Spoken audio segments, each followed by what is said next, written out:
Hello everyone. तो आप सभी का हमारे यूट्यूब चैनल में स्वागत है। देखिए, आज के वीडियो में हम लोग बात करने वाले हैं कि एनआईटीज़ में एडमिशन लेने के लिए आपको जेईई मेंस के एग्ज़ाम में कितना स्कोर करना पड़ता है।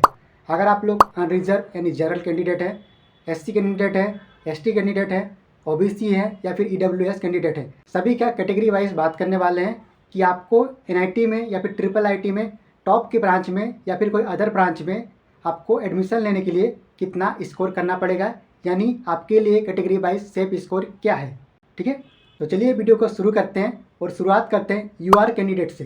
तो अगर आप अनरिजर्व कैटेगरी से बिलोंग करते हैं तो एवरेज स्कोर मान के चलिए 255 प्लस करते हो। ठीक है, तो ऐसे में आपको सीएससी ब्रांच मिल जाएगा एनआईटी या ट्रिपल आईटीज़ में, आईटी ब्रांच भी मिल जाएगा।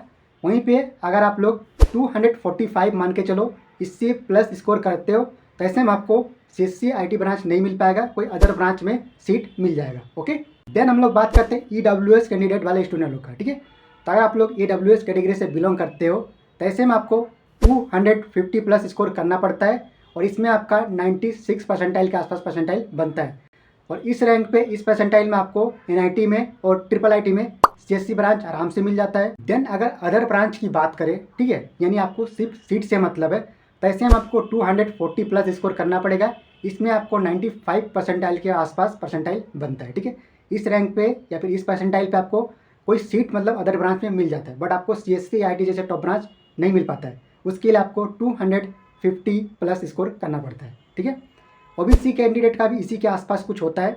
अगर आपका स्कोर 248 प्लस है तो ऐसे में आपका 95.6 परसेंटाइल के आसपास बनता है और आपको टॉप के एनआईटीज़ में, ट्रिपल आईटीज़ में आपको कंप्यूटर साइंस ब्रांच मिल जाता है।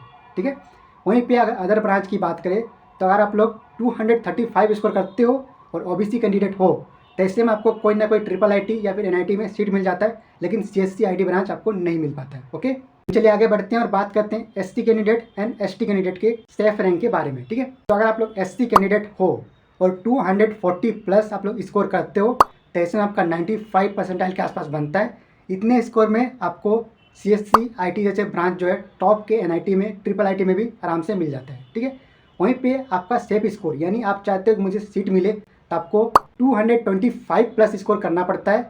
इस स्कोर पे आपका 93 के आसपास परसेंटाइल बनता है और इस परसेंटाइल पे आपको कोई ना कोई एनआईटी या फिर ट्रिपल आईटी में आराम से दूसरे ब्रांच में, जो आपका लोएस्ट ब्रांच बोलते हैं, लोएस्ट ब्रांच तो कोई भी नहीं होता है, लेकिन कोई नीचे के ब्रांच में आपको सीट मिल जाता है, यानी अदर ब्रांच में आपको सीट मिल जाता है।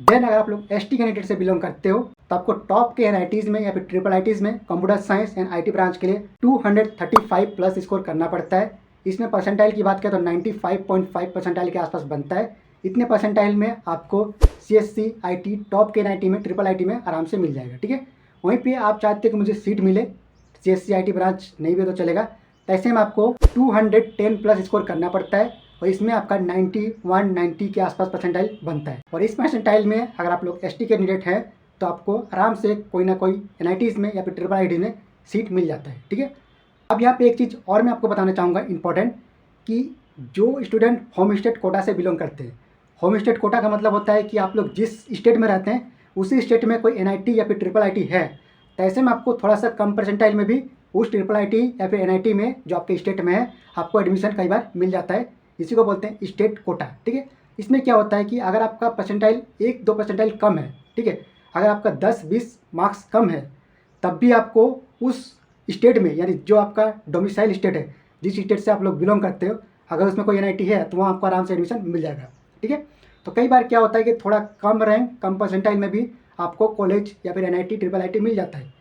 ये होता है आपका स्टेट कोटा के वजह से। ठीक है, तो इस बात का ध्यान रखिएगा कि जो मैंने आप लोग को रैंक परसेंटाइल बताया, इससे एक आध परसेंटाइल आपका कम आता है, तो ऐसे में आप अपने स्टेट कोटा के थ्रू आपके स्टेट में जो एनआईटी है, ट्रिपल आईटी में, उसमें जाकर एडमिशन ले सकते हो। ठीक है, अब कुछ और एनआईटी अगर हम लोग देखें, जैसे एनआईटी श्रीनगर हो गया, एनआईटी सिक्किम हो गया, ठीक है, एनआईटी मिजोरम हो गया, एनआईटी कालीकट हो गया, ये सभी एनआईटी में कई बार क्या होता है कि जो आपका कुछ कुछ ब्रांच में सीट बच जाता है। ठीक है, तो उस सीट को फिलअप करने के लिए कई बार आपको थोड़ा ज़्यादा रैंक में भी सीट मिल जाता है। ठीक है, तो ये डिपेंड करता है आपके कट ऑफ के ऊपर और सीट के ऊपर।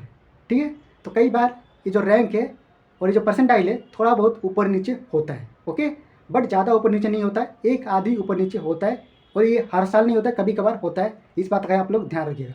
ओके, और नेक्स्ट वीडियो हम लोग बात करने वाले हैं कि किस एनआईटी का कितना कट ऑफ जाता है और किस ट्रिपल आईटी का कितना कट ऑफ जाता है कैटेगरी वाइज।